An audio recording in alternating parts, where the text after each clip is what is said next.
अफसाना लाजवंती, मुसन्निफ राजेंद्र सिंह बेदी, पार्ट 2।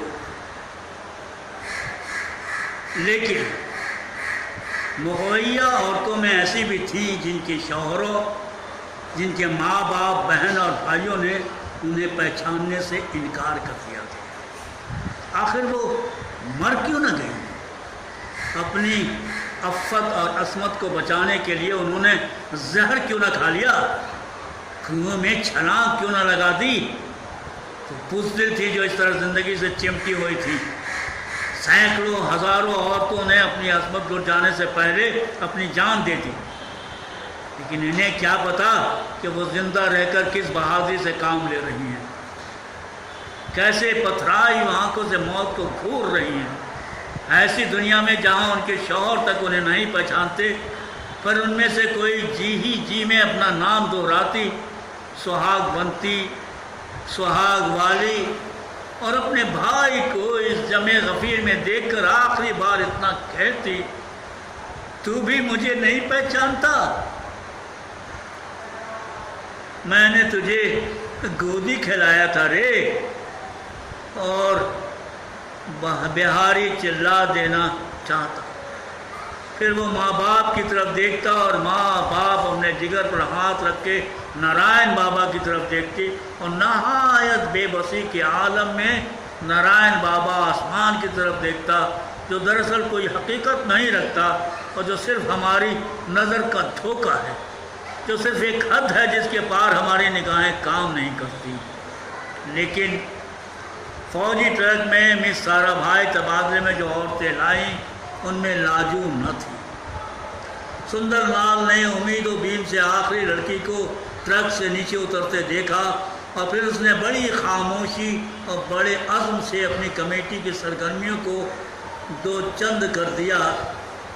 अब वो सिर्फ सुबह के समय ही प्रभात फेरे के लिए ना निकलते थे, बल्कि शाम को भी जुलूस निकालने लगे, और कभी कभी एक आध छोटा मोटा जलसा भी करने लगे, जिसमें कमेटी का बूढ़ा सदर वकील कालका प्रसाद सूफी खंखारों से मिली जुली एक तकरीर कर दिया करता, और रसालू एक पिगदान लिए ड्यूटी पर हमेशा मौजूद रहता। लाउड स्पीकर से अजीब तरह की आवाज़ें आती, फिर कहीं नेकी राह मुहर्रिर चौकी कुछ कहने के लिए उठते, लेकिन वो जितने भी बातें कहते और जितने भी शास्त्रों और पुराणों का हवाला देते, उतना ही अपने मकसद के ख़िलाफ़ बातें करते। और यूँ मैदान हाथ से जाता देख सुंदरलाल बाबू उठता, लेकिन वो दो फिक्रों के अलावा कुछ भी न कर पाता। उसका गला रुक जाता, उसकी आंखों से आंसू बहने लगते, और रूहानसा होने के कारण वो तकरीर न कर पाता, आखिर बैठ जाता। लेकिन मजमा पर एक अजीब तरह की खामोशी छा जाती, और सुंदरलाल बाबू की इन दो बातों का असर, जो कि उसके दिल की गहराई से चली आती, वकील कालका प्रसाद सूफी की सारी नासहाफा प्रसाद सूफी की सारी नासहा नाफसाहत पर भारी होता। लेकिन लोग वहीं रो देते, अपने जज्बात को आसूदा कर लेते, और फिर खाली उलझन घर लौट जाते। एक रोज़ कमेटी वाले सांझ के समय भी प्रचार करने चले आए, और होते होते कदामत पसंदों के घर में पहुंच गए।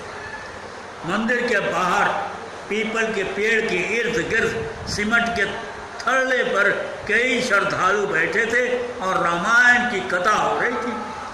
रामायण बाबा रामायण का वो हिस्सा सुना रहे थे जहाँ एक धोबी ने अपनी धोबन को घर से निकाल दिया था, और उससे कह दिया, मैं राजा रामचंद्र नहीं जो इतने साल रावण के साथ रह आने पर भी सीता को बसा लेगा।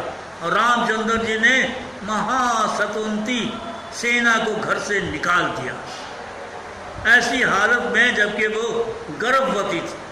क्या इससे भी बढ़कर राम राज का कोई सबूत मिल सकता है? नारायण बाबा ने कहा, ये है राम राज, जिसमें एक धोबी की बात को भी इतनी ही कद्र की निगाह से देखा जाता है। कमेटी का जुलूस मंदिर के पास रुक चुका था और लोग रामायण की कथा और श्लोक का वर्णन सुनने के लिए ठहर चुके थे। सुंदर लाल आखिरी फिक्रे सुनते हुए कह उठा, हमें ऐसा राम राज नहीं चाहिए बाबा। चुप रहो जी, तुम कौन होते हो? खामोश। मजमा से आवाज़ें आईं और सुंदर लाल ने पढ़कर कहा, मुझे बोलने से कोई नहीं रोक सकता। फिर मिली-जुली आवाज़ें आईं, खामोश, हम नहीं बोलने देंगे। और एक कोने में से यह भी आवाज़ आई, मार देंगे। नारायण बाबा ने बड़ी मीठी आवाज़ में कहा, तुम शास्त्रों की मान मर्यादा को नहीं समझते सुंदरलाल। सुंदरलाल ने कहा, मैं एक बात तो समझता हूँ बाबा, राम राज में धोबी की आवाज़ तो सुनी जाती है लेकिन सुंदरलाल की नहीं। उन्हीं लोगों ने जो अभी मारने पे तुले थे अपने नीचे से पीपल की गोलरे हटा दी और फिर से बैठते हुए बोल उठे, सुनो सुनो सुनो सुनो।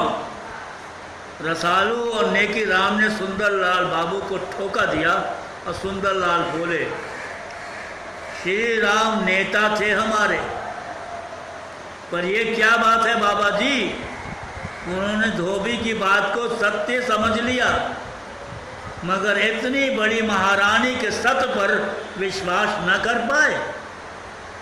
नारायण बाबा ने अपनी दाढ़ी की खिचड़ी पकाते हुए कहा, इसलिए कि सीता उनकी अपनी पत्नी थी। सुंदरलाल, और तुम इस बात की महानता को नहीं जानते। हाँ बाबा, सुंदरलाल बाबू ने कहा, इस संसार में बहुत सी ऐसी बातें हैं जो मेरी समझ में नहीं आती, पर मैं सच्चा राम राज उसे समझता हूँ जिसमें इंसान अपने आप पर भी जुल्म नहीं कर सकता। अपने आप से बेइंसाफ़ी करना उतना ही बड़ा पाप है जितना किसी दूसरे से बेइंसाफ़ी करना। आज भी भगवान राम ने सीता को घर से निकाल दिया है इसलिए कि वो रावण के पास रह आई। इसमें क्या कसूर था सीता का? क्या वो भी हमारी बहुत सी माँ बहनों की तरह एक छल और कपट की शिकार न थी? उसमें सीता के सत्य और असत्य की बात है या राक्षस रावण के वैशीपन की, जिसके 10 सर इंसान के थे लेकिन एक और सबसे बड़ा सर गधे का। आज हमारी सीता निर्दोष घर से निकाल दी गई। सीता, लाजवंती और सुंदर बाबू और सुंदरलाल बाबू ने रोना शुरू कर दिया। रसालू और नेकी राम ने तमाम वो सुर झंडे उठा लिए जिन पर आज ही स्कूल के छोकरों ने बड़ी सफाई से नारे काट कर चिपका दिए थे, और वो फिर सब सुंदरलाल बाबू जिंदाबाद के नारे लगाते हुए चल दिए।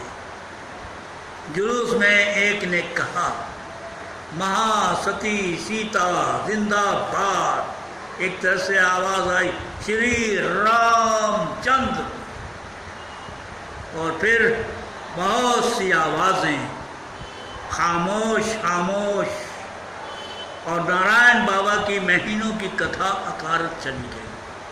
बहुत से लोग जुलूस में शामिल हो गए, जिसके आगे आगे वकील कालका प्रसाद, हुकुम सिंह, मुहर्रा चौकी कला जा रहे थे। अपनी बूढ़ी छड़ियों को ज़मीन पर मारते और एक फातिहाना सी आवाज़ पैदा करते हुए, और उनके दरमियान कहीं सुंदरलाल जा रहा था।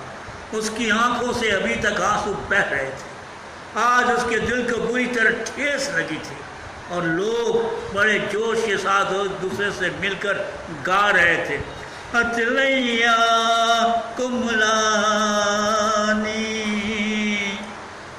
लाजवंती दे बूटे हथलैया